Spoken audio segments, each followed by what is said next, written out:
SVC Adityaram movies தயாரிப்பில் ஷங்கர் இயக்கத்தில் ராம் சரண் நடிக்கும் கேம் சேஞ்சர் ஜனவரி 10 முதல்.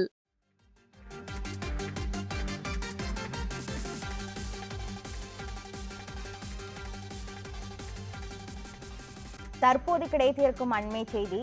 மதுரை மெட்ரோ ரயில்வே திட்டத்தின் செயலாக்கம் குறித்து மெட்ரோ ரயில்வே அதிகாரிகள் ஆய்வு மேற்கொண்டு உள்ளனர். மதுரை மெட்ரோ ரயில்வே திட்டம் குறித்து மெட்ரோ ரயில்வே அதிகாரிகள் ஆய்வு மேற்கொண்டு உள்ளனர். இது குறித்த மேலும் விவரங்களை வழங்குவதற்காக நமது செய்தியாளர் ஹரிகிருஷ்ணன் இணைப்பில் உள்ளார். ஹரிகிருஷ்ணன், மதுரைக்கு மெட்ரோ ரயில் திட்டம் குறித்து ரயில்வே அதிகாரிகள் ஆய்வு மேற்கொண்டு உள்ளனர். அவர்கள் என்ன கூறினார்கள்? முழுமையான விவரங்கள் என்ன பதிவு பண்ணுங்க. மதுரை மெட்ரோ ரயில் திட்டத்தின் செயலாக்கம் குறித்து மெட்ரோ ரயில்வே திட்ட இயக்குனர் அர்ச்சுனன் தலைமையில் தொழில்நுட்ப குழுவினர் ஆய்வு மேற்கொண்டு வருகிறார்கள். இவர்கள் 3க்கும் மேற்பட்ட இடங்களில் தற்போது ஆய்வு மேற்கொள்ள இருக்கிறார்கள். முதற்கட்டமாக மதுரை ரயில் நிலைய சந்திப்பில் இந்த ஆய்வை மேற்கொண்டிருக்கிறார்கள். அடுத்ததாக ஆண்டாள்புரம் என்கிற பகுதியிலும் ஆய்வு மேற்கொள்ள இருக்கிறார்கள். இவர்கள் தொழில்நுட்ப குழுவினர் தொழில்நுட்பத்துடன் இந்த திட்டத்தை எவ்வாறு செயல்படுத்துவது என்பது குறித்து ஆலோசித்து வருகிறார்கள். இவருடைய தற்போது ஆய்வு ரயில்வே நிலைய அதிகாரிகளுடன் இணைந்து ஆய்வு மேற்கொள்கிறார்கள்.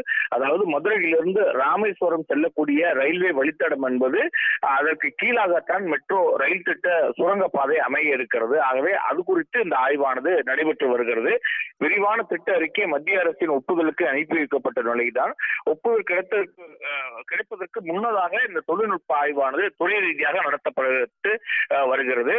மதுரையில் 31.93 கிலோமீட்டர் தொலைவிற்கு அமைய உள்ள மெட்ரோ வழித்தடத்தில் நிலத்திற்கு கீழே அமையும் 4.65 கிலோமீட்டர் தொலைவுள்ள சுரங்கப்பாதை வழித்தட பகுதிகள் தான் தற்போது ஆய்வு மேற்கொண்டு வருகிறார்கள். சுரங்கப்பாதைக்கு மேலாக இருக்கக்கூடிய ரயில் வழித்தடங்கள் மற்றும் கட்டிடங்கள் உள்ளிட்டவைகளுக்கு கீழாக எவ்வாறு செயல்படுத்துவது என்கிற ஆய்வு தான் தற்போது நடைபெற்று வருகிறது.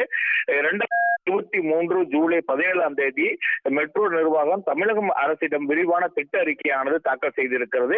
தமிழக பட்ஜெட்டில் மதுரை மெட்ரோ ரயில் திட்டத்திற்கு 8500 கோடி ரூபாய் ஒதுக்கீடு செய்யப்பட்டது.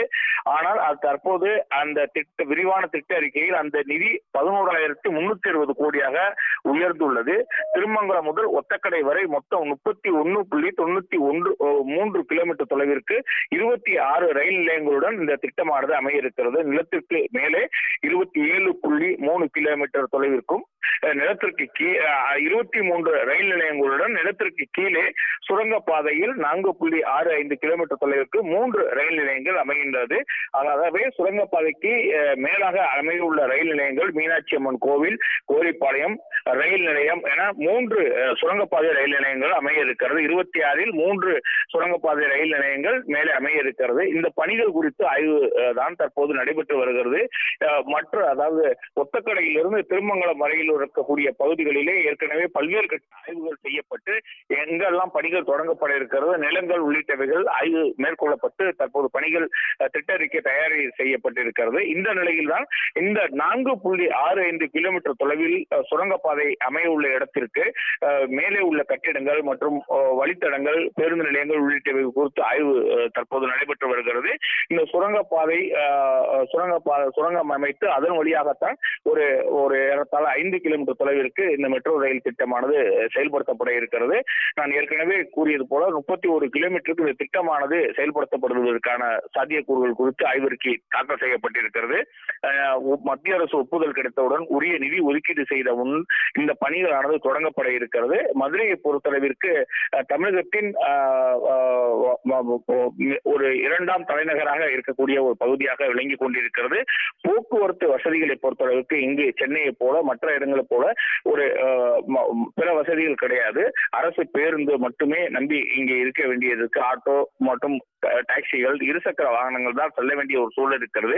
மெட்ரோ ரயில் திட்டம் செயல்படுத்தக்கூடிய நிலையில் தென் மாவட்ட மக்கள் எளிதாக அவருடைய ஊர்களுக்கு செல்வதற்கான அவர்கள் செல்லக்கூடிய ஒரு வாய்ப்பு இருக்கிறது. மதுரை நகர் மாட்டுத்தாவணி பேருந்து நிலையத்திற்கு அவர் திருமங்கலம் பகுதியை கடப்பதற்கு ஏறத்தாழ 1 மணி நேரத்திற்கு மேலாகிறது. பேருந்திலோ அல்லது 4 சக்கர இருசக்கர வாகனத்தில் சென்றாலும் கூட 1 மணி நேரத்திற்கு மேலாக சுற்றுச்சாலை வழியாக செல்ல வேண்டிய ஒரு சூழல் இருக்கிறது. மெட்ரோ ரயில் இயக்கப்பட்டால் ஏறத்தாழ ஒரு 20 to 30 நிமிடத்திற்குள்ளாக அந்த திருமங்கலம் பகுதியை அடைவதற்கான ஒரு வாய்ப்பு இருக்கிறது. ஆகவே இந்த திட்டம் வரும்போது தென் மாவட்ட மக்கள் மிகுந்த பயனடைவார்கள் என எதிர்பார்க்கப்படுகிறது. அதற்கான தொழில்நுட்ப ஆய்வு தான் தற்போது நடந்து கொண்டிருக்கிறது. இந்த அறிக்கை தயார் செய்து அதன் ஒப்புதலுக்கு அனுப்பி வைக்கப்படும். அதற்குள்ளாக மத்திய அரசு ஒப்புதல் அளித்து நிதிகள் ஒதுக்கீடு செய்த பின்பு பணிகள் விரைவில் தொடங்கப்படுவதற்கான வாய்ப்பு இருக்கிறது. கிருஷ்ணவேணி, மதுரையில் மெட்ரோ ரயில் செயலாக்கம் திட்டம் குறித்து மெட்ரோ ரயில்வே அதிகாரிகள் ஆய்வு மேற்கொண்டுள்ளனர். இது குறித்த முழுமையான விவரங்களை வழங்கியதற்கு நன்றி ஹரிகிருஷ்ணன்.